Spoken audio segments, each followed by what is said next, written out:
Bueno, amigos de YouTube, seguimos trabajando en el tema de las válvulas, avanzando en el conocimiento de estas grandes conocidas, desconocidas y de nuevo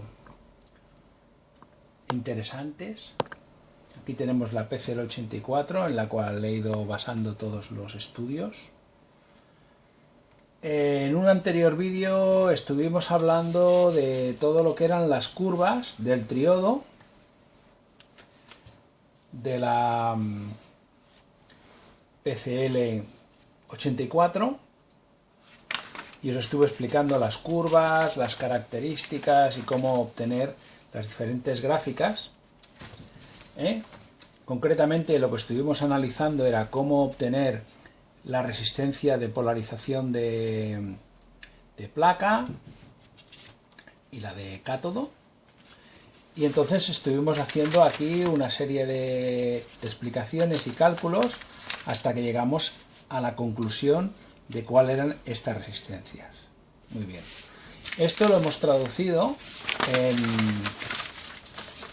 en este esquema, que esto es una PCL84, y entonces, como podéis ver, aquí nos salían estos 10 y 150, hemos puesto los 10, los 150, un mega para desacoplar, un condensador para evitar que nos entren tensiones continuas, que nos hiciesen en algún momento dado desestabilizar la polarización de la reja y por lo tanto la linealidad de la amplificación. Bien, estuvimos hablando también que luego la señal, por aquí teníamos una señal alterna, luego esta señal salía por aquí solo pasaba la señal alterna y la continua. Este condensador le cortaba el paso. ¿Para qué? Para que esta tensión continua no nos llegase a la siguiente reja del pentodo. Ya sabéis que esta lámpara está compuesta de dos elementos, un triodo y un pentodo. Entonces aquí lo que hicimos era, una vez ya habíamos calculado los valores del triodo, por lo tanto esta era la curva del triodo, ahora vamos a ir al pentodo. Entonces, en el pentodo teníamos que volver a repetir la misma operación. Fijaros que estamos hablando de una lámpara que tiene 4 vatios. Realmente eran las lámparas que se utilizaban para pequeñas etapas de amplificación en los televisores a válvulas. También se utilizaban, en vez de la PCL84, la EL84, pero bueno, yo como tenía estas, con estas experimento. Pero el experimento que estamos haciendo ahora es ir un poquito más allá, para ya no solo coger un esquema y que funcione, sino entender por qué funciona y si realmente lo que estamos haciendo es lo correcto. Bien, entonces aquí estuvimos mirando un poquito pues las curvas correspondientes, 150 a 60 miliamperios de consumo ya en el pentodo, etcétera. Entonces nos daba aproximadamente pues que la resistencia aquí de cátodo son 120 ohmios, y aquí arriba, que es la salida ya de audio, la llevábamos al transformador aquel de 220, salida 6 voltios, aproximadamente 1 o 2, entre 1 o 2 vatios. Esta resistencia de aquí aproximadamente se nos colocaba tenía que estar entre aproximadamente la resistencia o la inductancia que genera esta bobina, está alrededor entre los, iría bien entre los 7 a los 10 K. Si esto de aquí es menor, por lo tanto baja, aquí lo que estaremos haciendo es acercar el punto de trabajo hacia el punto máximo de funcionamiento de la válvula, y cuanto más cerca estemos de aquí, menos tiempo dura la válvula. Entonces, como esto es un experimento y básicamente es experimentar, tener un amplificador que suene, y tampoco queremos ahí reventar los cristales, pues una válvula de 4 vatios, pues mantenida a una distancia prudencial el punto de trabajo de la curva de potencia, que es esta de aquí, pues hacen que la vida de la válvula sea longeva. Por lo tanto, que estaríamos diciendo que si estaríamos trabajando en las 3/4 partes de la potencia de la lámpara, estaríamos utilizando las 3/4 partes de potencia, dejando una 1/4 parte de margen para no tener que trabajar al límite, y entonces que la lámpara se nos agote y tengamos que buscar otra. Muy bien, entonces yo he cogido el circuito este, hecho con una PCL 84, y después de realizar los cálculos correspondientes,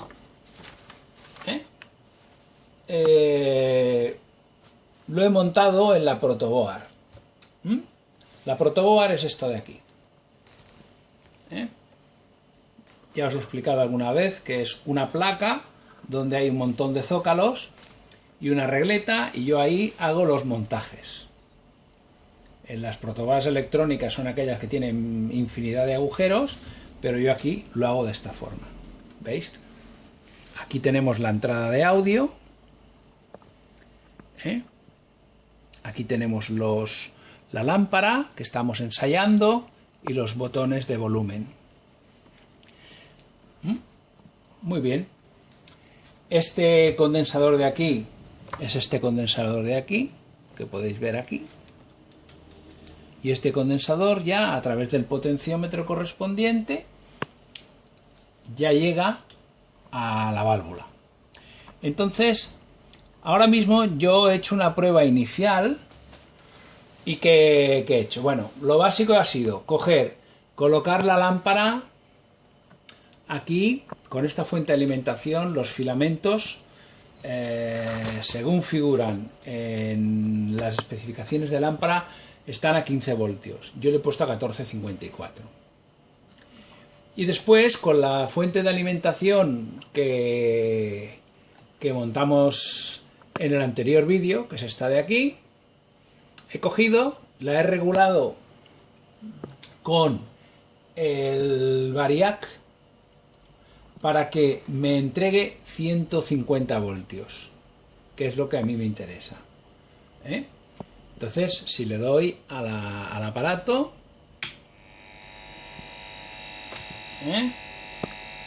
y mido la tensión, ¿veis?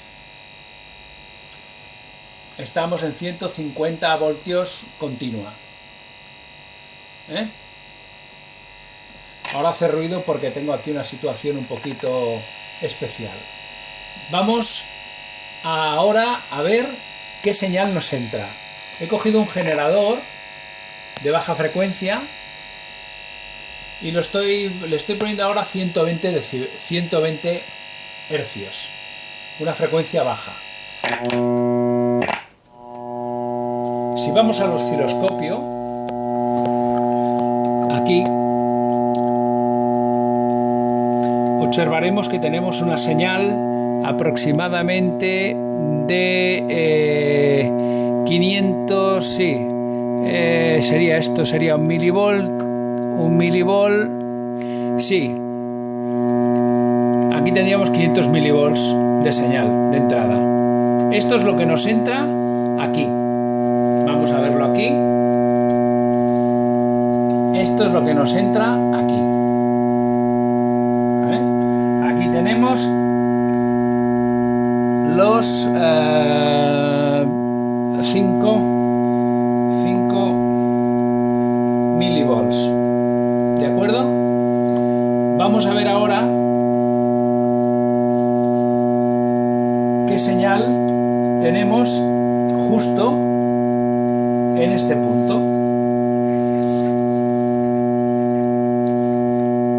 Aquí tenemos una señal de 5 milivolts peak a peak y aquí vamos a ver, no me equivoque, fijaros, la señal ahora con el volumen casi a cero, tenemos una señal que podría ser de, tranquilamente, a ver, estamos en 1 voltio pico a pico, de 2 voltios pico a pico. Hemos tenido ya una amplificación importante. Si le doy más volumen, fijaros la señal, y en el momento en que suba la frecuencia,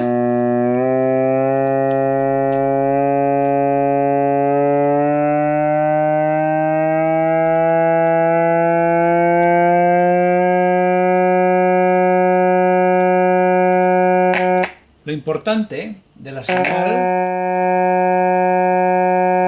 es que no se nos deforma, es una senoide perfecta. Voy a bajar el volumen. Lo importante es que la señal es amplificada, pero no se nos deforma. ¿Veis? Aumenta la frecuencia.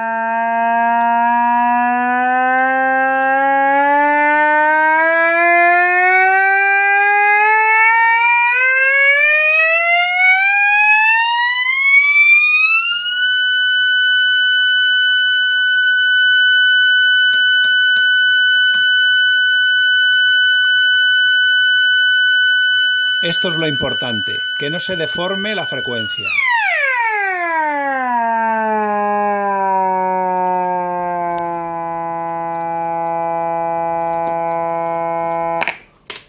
Lo importante es que no se deforme la frecuencia. ¿Por qué? Porque la señal, perdón. Porque si se deforma la señal tendremos un amplificador que sí, hará mucho ruido, pero sonará fatal.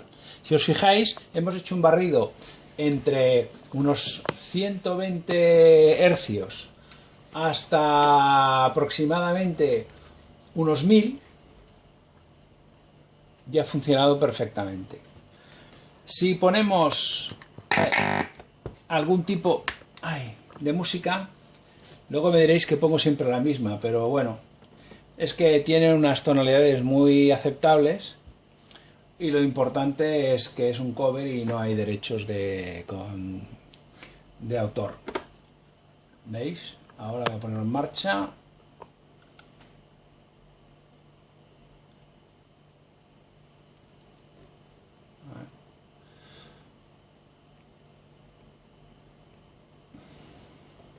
Aquí.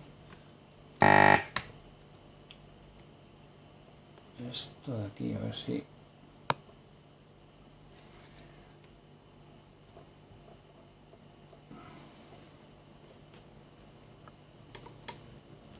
lo habré borrado yo, lo habré bajado el volumen aquí yo.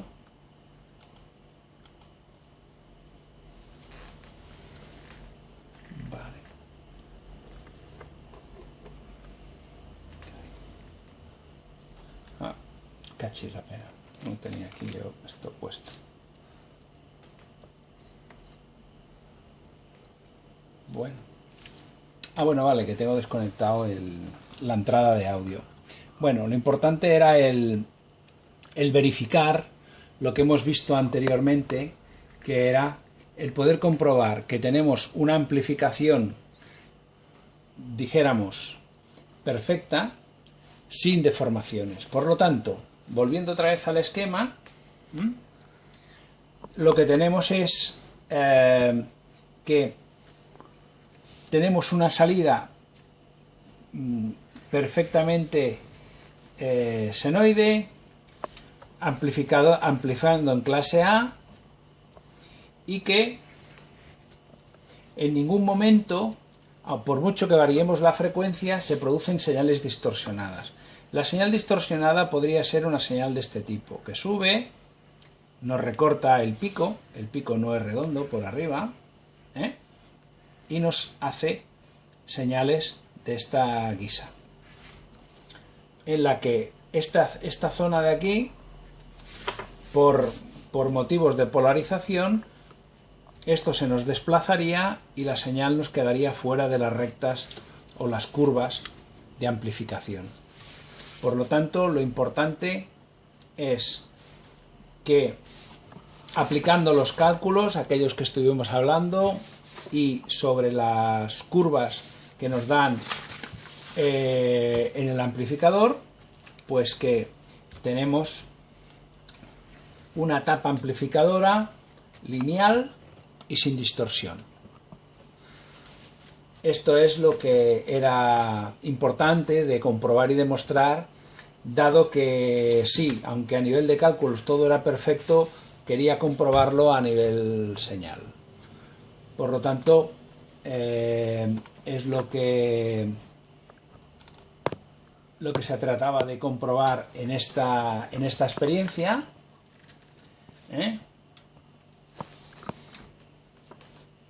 para poder verificar que teníamos un amplificador.